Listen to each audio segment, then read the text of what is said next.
everyone, Generation-Explorers. We are going true spelunking with Wild Guide Lester. Stay tuned, we'll be showing you lots of videos from this day.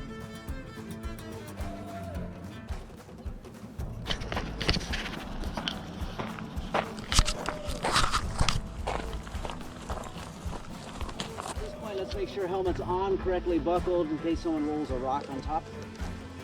Mike, I'm going to get down to that log. Okay. Directionalize my rope, and then I'll say yo, and then you can start.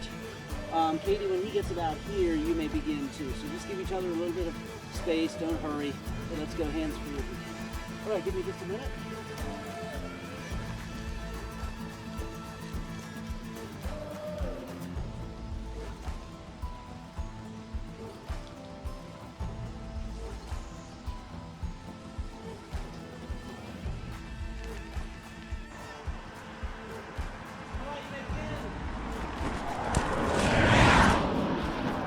All right, come on down, baby.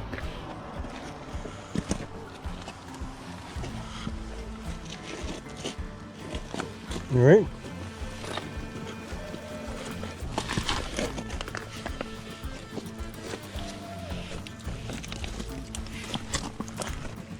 So let's chat for a minute. I have 2 goals for every trip I lead. Come back in one piece. Well, that's part of the first goal. The first goal is fun, Yeah. which coming back in one piece is part of it. Fun and learning. All right. So Cool. fun, I think, will happen. Learning, I want you to know some things when you go home, so you're smarter than the average Canadian. Okay. So let's start with learning. So 4 safety basics I'd like to ask happen today. Number 1 is your helmet. My rule is your helmet's on and correctly buckled anytime we are moving. So if we stop and sit down to talk about some things, which we might occasionally, if you need to take that helmet off, scratch your head, you may. But if you're up or moving, that helmet's on and buckled. Second basic is lights. So in caving, we always say multiple lights. Never going to cave with just one. Right. It burns out, you don't have a backup, you're kind of hosed. It's total darkness in there, right? So I put extras in your pack, I put extras in mine.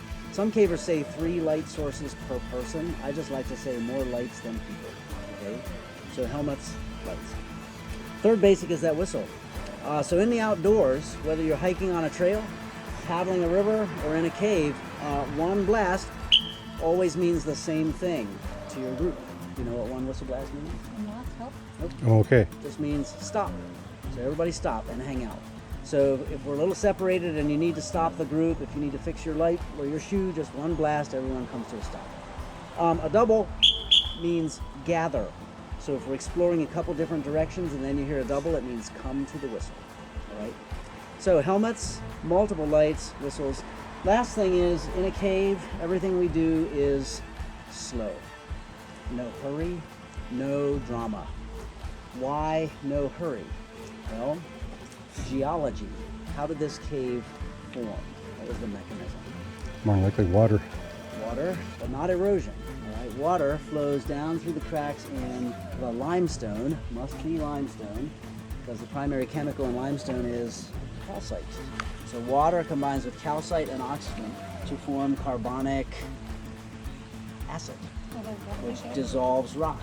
So as this water is flowing down, it's becoming mineralized and it's carving away the cracks into passages. My point is, if water formed the cave, do we think it's dry in there today? Probably not. Everything's wet, which means everything's slick, which means everything we do is slow. So hands on walls. If you feel a little sketchy going up or down something, you know, you can sit and scoot. You can use hips, create elbows, lots of surface area contact with walls and floor. I like to say your goal today is to get muddy. All right, get down in the mud, create a lot of contact. We do try not to touch ceilings because they are often still forming. But walls and floor, a lot of contact. So no hurry and no drama. We're not yelling, we're not screaming, we're talking. All right, but we're not yelling. So let's tilt it forward a bit. Okay, now come forward if you're going to be towards the front. A little spongy. Yeah. Good. We'll do that again once we're in the dark. All right, so you called this trip, right? Yeah. So you may either lead or decide who leads. I will go third. Oh, I'm not leaving.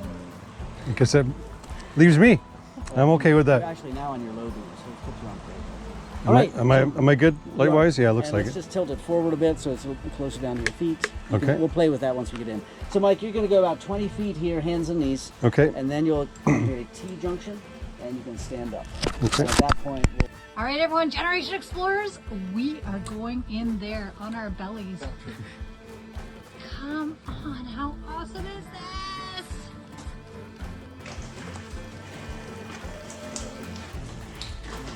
Great. All right, why don't you stand next to a wall, pull out another headlamp from that bag, and then, Mike, while you're waiting, you can do this.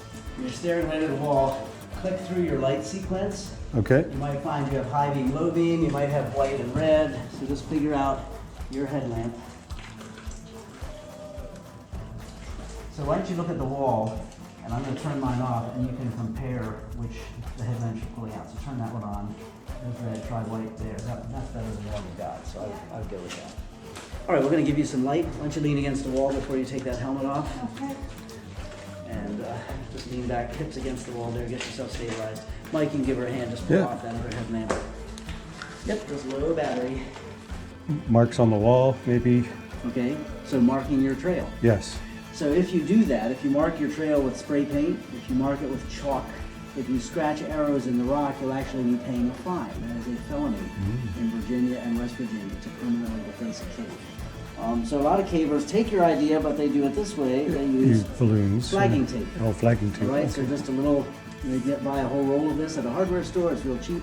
So every time you come to turn, you tear off a flag, stick it in the mud on the wall or on the floor, mark your trail. On the way out, you want to be good citizens. So what do you do? Pick it up. Collect it all. So there's one idea that does work: marking your trail, but in some non-destructive way. And play with your light. Get used to it. Tilt it forward and back. Get it to where you want it.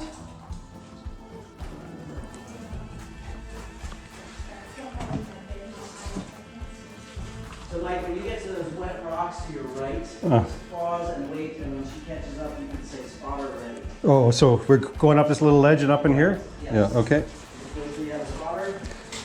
Yep. You good? Yeah. Spotter, is the spotter ready? I'm getting there. Say when. Okay. Yeah. All right, and your spotter's ready when you are. Hold on, give me a second here. And Mike, there's going to be some puddles out ahead of you. Just try to step over them, not in them. Yep. Oh, that's cold water down the back. Woo. Call that a witch's kiss. Yeah. A wake-up call anyway. And then, Mike, when you get to the next T-junction, you can just hang out and we catch up. Oh, okay. Sorry. Oh, watch the hole on the left here. Don't go put your foot down where there's no bottom. That'll be an ankle breaker. Yes. Oh, very slippery.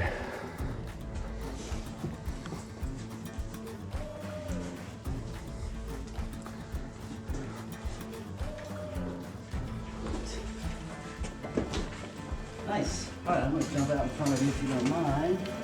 And why don't we have a seat right over here? Just want to park up in here. Yep. So let's take a minute and kill our lights. Shut yours down. Try not to be reaching for each other's. I'd like each person to kind of learn to handle their own equipment. Oh. Find that Red middle. light district. No, Yeah. just kidding. All right, so this is called total darkness. Total darkness means you can put your hand in front of your face and you will never see it. No light for your eyes to adjust to. But the cool thing is right now your eyes are trying to adjust. So when you turn your lamp back on, it'll seem even brighter just because your eyes are letting in more light. Just take a few minutes, enjoy the dark. Mike, you never look so good. Yeah. All right, you may bring your lights up. And let's talk for just a few minutes about navigating. So you're going in a cave. Let's say you don't have the map and you don't know the cave, but you don't want to get lost. So I want you to brainstorm some things you could do if you didn't have a map and you didn't know the cave. And I'm going to tell you, there's 2 ideas without a map that do work, and then there's a bunch of other ideas that your unenlightened Canadian friends might suggest, but that don't work. I'd ask you to take us on down this passage. Okay. First thing you should come do, left turn in a little alcove, just go past that. Yeah. Another left turn, go past that to this room. When you get to this room, take a right. Okay. And when we wind up in this big room, you can look at each other and say, mission accomplished. So boom, boom. Yay. Now the way this usually works well is You have to have music.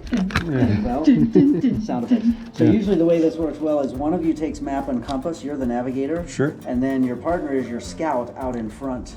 and you're working it together. Okay. And this is nav assignment A. When we do B, you may decide you want to flip roles if you both want to learn. No. Okay.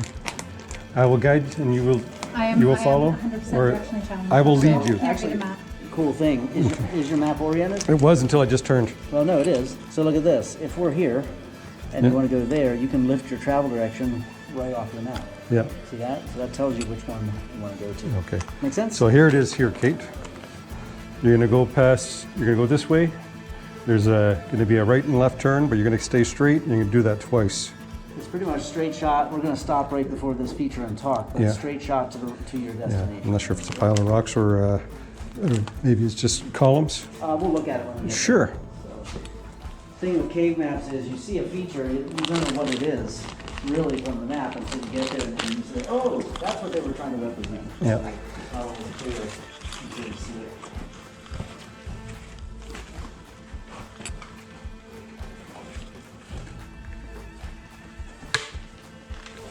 Just out of curiosity, what are the chances of finding a bear down Bears don't come this deep. here? Okay, good. Yeah, they, Just spiders.